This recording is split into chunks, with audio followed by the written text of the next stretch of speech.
Students, आज का हमारा टॉपिक है Indian taxation structure. Indian taxation structure का मतलब है कि जो वेरियस टैक्सेस जो सेंट्रल गवर्नमेंट जो है हमारी जनरल पब्लिक पे इम्पोज करती है। ये टैक्सेस है यूनिवर्सल फिनोमिना है, मतलब कि ऑल ओवर द वर्ल्ड में, ऑल ओवर द कंट्री में टैक्सेस एप्लीकेबल होते हैं इनकम पे।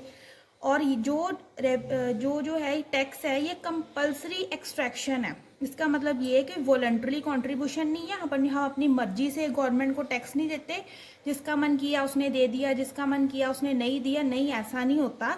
ये हमारी एक कंपलसरी एक्सट्रैक्शन का मतलब ये है, गवर्नमेंट जो है कंपलसरी चार्ज लगाती है हर पब्लिक की इनकम पे। ये एक फाइनेंशियल चार्ज है जो इंडिविजुअल्स पे लगाया जाता है, लीगल एंटिटीज़ पे लगाया जाता है, जो कि सेंट्रल गवर्नमेंट कलेक्ट करती है। ये एक वॉलंटरी पेमेंट नहीं है, कोई डोनेशन नहीं है, ये एक इन्फोर्स्ड कंट्रीब्यूशन है जो कि हर एक सिटीजन को पे करना ही करना पड़ता है। और इसमें ये है कि जो प्रोसीड्स यानी कि जो रेवेन्यू टैक्सेस जो गवर्नमेंट कलेक्ट करती है, जो एक मेजर सोर्स है, एक मेजर रेवेन्यू का सोर्स है गवर्नमेंट के लिए, और जो ये गवर्नमेंट है for the welfare of the society के लिए ही इन द एंड स्पेंड कर देती है। ठीक है। और आगे आता है इसमें अगला टॉपिक है टाइप ऑफ टैक्सेस। यहाँ पे दो टाइप ऑफ टैक्सेस आते हैं। सबसे पहले आता है डायरेक्ट टैक्स, अगला आता है इनडायरेक्ट टैक्स। डायरेक्ट टैक्स का मतलब है जो कि लेवे भी और कलेक्ट भी सेम पर्सन से होता है, यानी कि जो ये वो टैक्स है जो जिस पे लगेगा वही पर्सन पे करेगा। इसमें सबसे बड़ी एग्जांपल आती है इनकम टैक्स की। इनकम टैक्स क्या है? जिस पर्सन की इनकम पे चार्ज होता है उसी पर्सन को पे करना पड़ता है टैक्स। नेक्स्ट आता है indirect tax, second type of tax है। इनडायरेक्ट टैक्स वो टैक्स है जो लेवे तो 1% पे लगता है, यानी कि चार्ज तो 1% पे होता है, लेकिन उसकी जो पेमेंट है वो अनदर पर्सन करता है। जैसे कि हो गया जीएसटी। ठीक है, हम इनडायरेक्ट वे से जीएसटी पे करते हैं, डायरेक्ट वे से तो जीएसटी पे नहीं ना करते। आगे आता है डिफरेंस। क्या? अब डिफरेंस से आपको ज़्यादा क्लैरिटी आएगी। सबसे पहले आता है मीनिंग। मीनिंग में क्या है? मैंने जैसे आपको बताया कि जो डायरेक्ट टैक्स है इसका बर्डन भी सेम पर्सन पे ही होता है, पेमेंट भी सेम पर्सन ही करता है। जैसे कि इनकम टैक्स है, इसका बर्डन शिफ्ट नहीं होता to the another person, but in the case of the GST indirect tax है जो उसमें जो बर्डन है शिफ्ट हो जाता है टू द अनदर पर्सन। यानी कि चार्ज तो 1% पे होता है। जैसे कि हमने कोई प्रोडक्ट खरीदा, जैसे कि हम लगा लेते छोटी सी एग्जाम्पल, हमने ब्रेड खरीदी है, तो जो चार्ज तो मैन्युफैक्चरर पे होगा, ठीक है, जहाँ रिटेलर पे चार्ज होगा। इनडायरेक्ट वे पे हमें पे करना पड़ता है क्योंकि वो कॉस्ट प्राइस में आ जाता है ना, तो इंक्लूड होता है, तो इनडायरेक्ट वे से वो हमें पे करना पड़ता है। नेक्स्ट आता है नेचर। नेचर का मतलब प्रोग्रेसिव नेचर है। इसका मतलब ये है कि जिसके पास ज़्यादा इनकम है वो उसको ज़्यादा टैक्स पे करना पड़ेगा, जिसके पास कम इनकम है उसको कम टैक्स पे करना पड़ता है।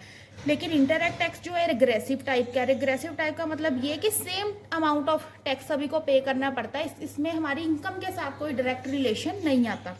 नेक्स्ट आता है एप्लीकेबिलिटी। एप्लीकेबिलिटी के मतलब किसमें एप्लीकेबल है? इनकम पे एप्लीकेबल होता है। मैंने आपको बताया कि इनकम पे ही लगता है, जिसकी इनकम है उसी को टैक्स पे करना पड़ेगा। इन the case of GST indirect tax में अगर हम देखें तो ये गुड्स और सर्विसेज पे लगता है। आगे आता है लिंकेज विद इन्फ्लेशन। इसका कोई डायरेक्ट रिलेशन नहीं आता इन्फ्लेशन के साथ। हमारी जो इन्फ्लेशन है, महंगाई जो बढ़ रही है, उसका कोई डायरेक्ट रिलेशन नहीं है। इसका इनवर्स रिलेशन आता है हमारी इन्फ्लेशन के साथ। बट जो अगला इनडायरेक्ट टैक्स में क्या है, इसका डायरेक्ट रिलेशन आता है। जैसे कि अगर हम ज़्यादा जीएसटी पे करेंगे, इसका मतलब क्या है? चीज़ों का जो प्राइजेज है वो बढ़ जाएंगे। अगर हम लेस जीएसटी पे कर रहे हैं तो इसमें क्या प्राइजेज जो हैं कम डाउन हो जाएंगे। जैसे अब नया बजट आया, उसमें कुछ चीज़ों पे जीएसटी जो है बहुत कम हो गया, जैसे 5% ही रह गया, तो उससे क्या overall prizes of the goods decrease होंगे। तो इसमें क्या होता है, ये डायरेक्टली रिलेटेड है विद द इन्फ्लेशन के साथ। नेक्स्ट टॉपिक आता है हमारा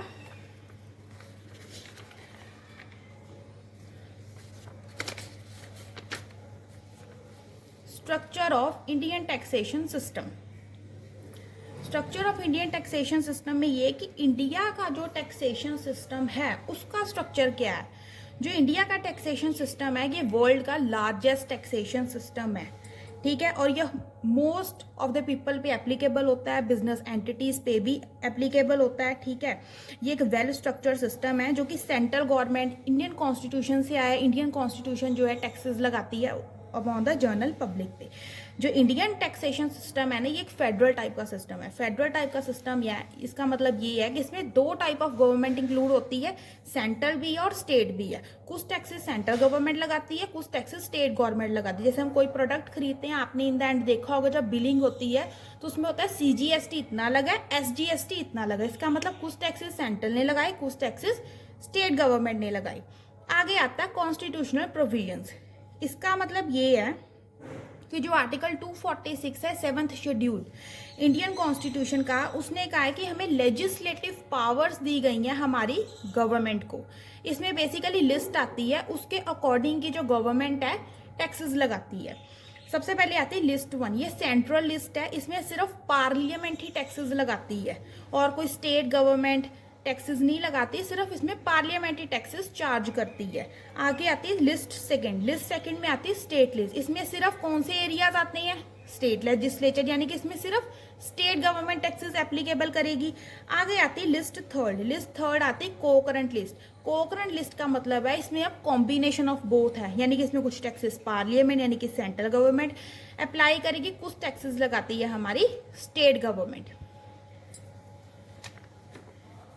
नेक्स्ट जो मेन टॉपिक है, जो पेपर्स के पॉइंट ऑफ व्यू से भी मोस्ट द इम्पॉर्टेंट जो टॉपिक है, वो सबसे पहले आता है टैक्सेस एप्लीकेबल इन इंडिया। आपको ऐसे आ सकता है कि एक्सप्लेन द डायरेक्ट टैक्स और इनडायरेक्ट टैक्स, और आ सकता है explain Indian taxation structure system. तो आपने ये भी लिखना है साथ में। इसमें मैंने आपको जैसे बताया पहले कि दो तरीके के टैक्स होते हैं, डायरेक्ट टैक्स होता है और एक इनडायरेक्ट टैक्स होता है। सबसे पहले हम पढ़ेंगे डायरेक्ट टैक्स। डायरेक्ट टैक्स में क्या मैंने आपको बताया था जैसे कि इसका जो बर्डन है वो शिफ्ट नहीं होता टू द अनदर पर्सन, यानी कि लगेगा भी सेम पर्सन पे, levy on the same person, और वो पे भी सेम पर्सन ही करेगा। जैसे सबसे बड़ी एग्जांपल है इनकम टैक्स की। इनकम टैक्स है वो कौन लगाती है, सेंट्रल गवर्नमेंट लगाती है। और ये इनकम टैक्स जो है एक्ट 1961 के अंडर लगता है इनकम टैक्स, और ये CBDT लगाती है। CBDT का मतलब central board of direct taxes. ये टैक्सेस को चार्ज करते हैं और ये ही टैक्सेस को, इनकम टैक्स को कलेक्ट करते हैं।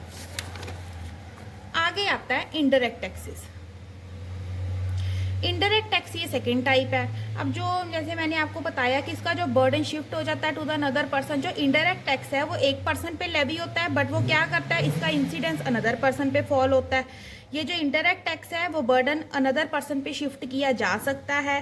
फॉर एग्जांपल है जो इनडायरेक्ट टैक्स है वो प्रोडक्शन पे लगते हैं, कोई प्रोडक्शन हुई गुड्स की, ठीक है, सेल पे लगते हैं, इंपोर्ट एक्सपोर्ट पे लगते हैं। या फिर सर्विसेज जब हम लेते हैं ना, रेंडरिंग करते हैं, जब हम सर्विसेज को देते हैं तब ये टैक्सेस चार्ज होता है।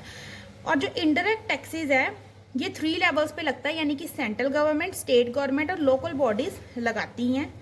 इसमें कुछ टैक्सेस आते हैं इनडायरेक्ट टैक्सेस में, सिर्फ GST इंक्लूड नहीं है, बट इसको सम अनदर टैक्सेस भी हैं। सबसे पहले आती है सेंट्रल एक्साइज ड्यूटी। जो सेंट्रल गवर्नमेंट है ना, वो सेंट्रल एक्साइज ड्यूटी लगाती है, ठीक है, under the central excise act 1944 के अंडर।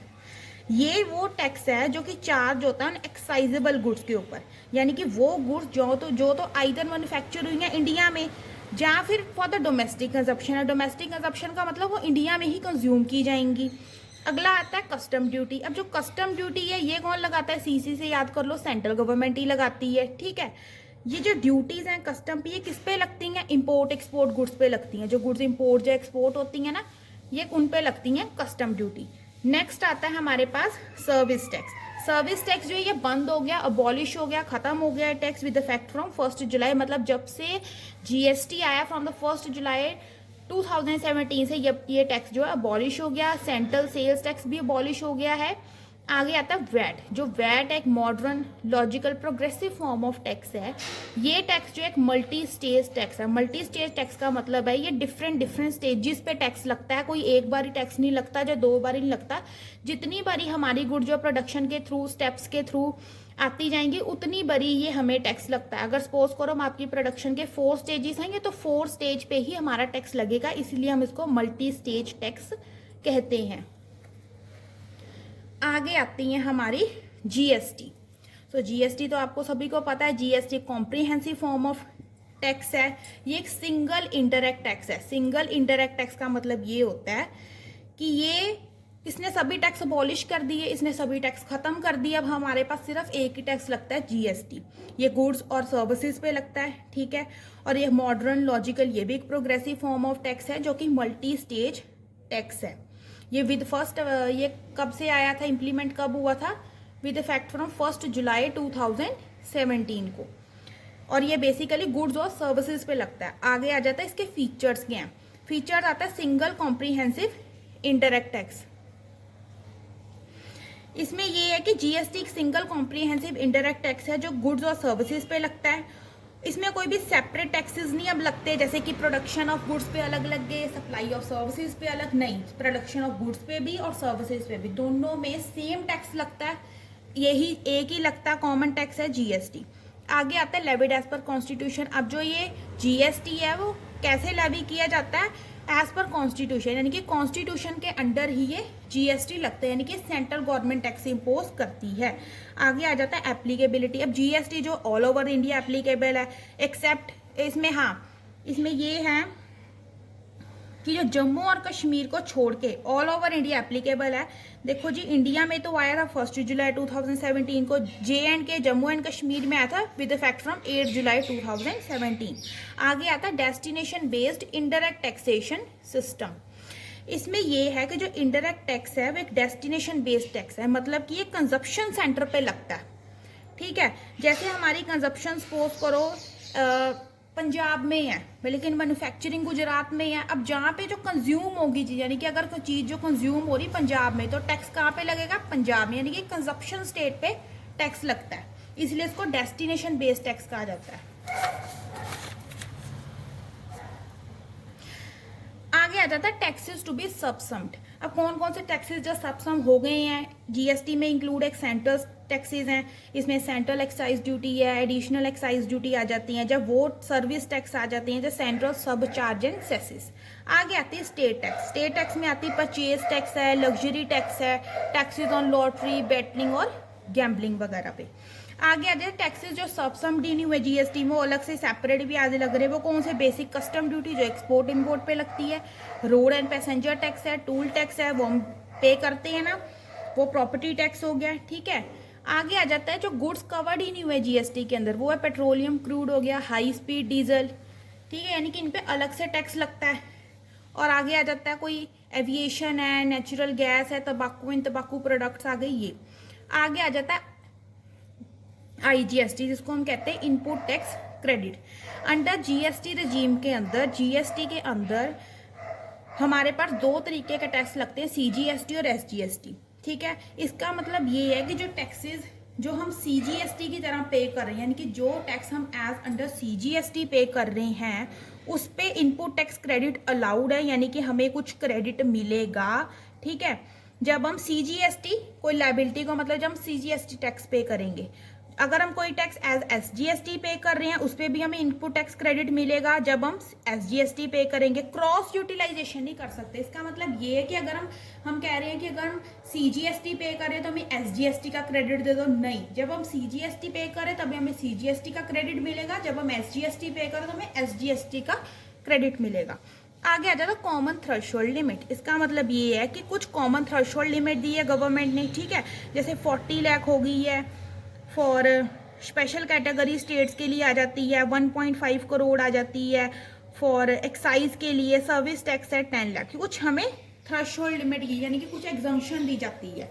उसमें आ जाता है पैन बेस्ड रजिस्ट्रेशन। जो जीएसटी है उसमें पैन बेस्ड रजिस्ट्रेशन मिलती है। आपको पता है जिन शॉपकीपर्स ने जीएसटी के अंदर जो रजिस्टर्ड होते हैं उनको एक 15 digit code, in 15 digit GSTN IN number मिलता है, उसको हम कहते हैं goods and services tax payer identification number. यानी कि उससे हम, अब वो देखो जो जीएसटी के अंदर रजिस्टर्ड है, अब वो ये तो कहते नहीं कि नेम से उनको आइडेंटिफाई नहीं किया जाता, जैसे राहुल रजिस्टर्ड है, सीमा रजिस्टर्ड है, नहीं, उसमें उनका जीएसटी नंबर देखा जाता है, उससे पता लगता है कि ये पर्सन रजिस्टर्ड है, ये पर्सन रजिस्टर्ड नहीं है।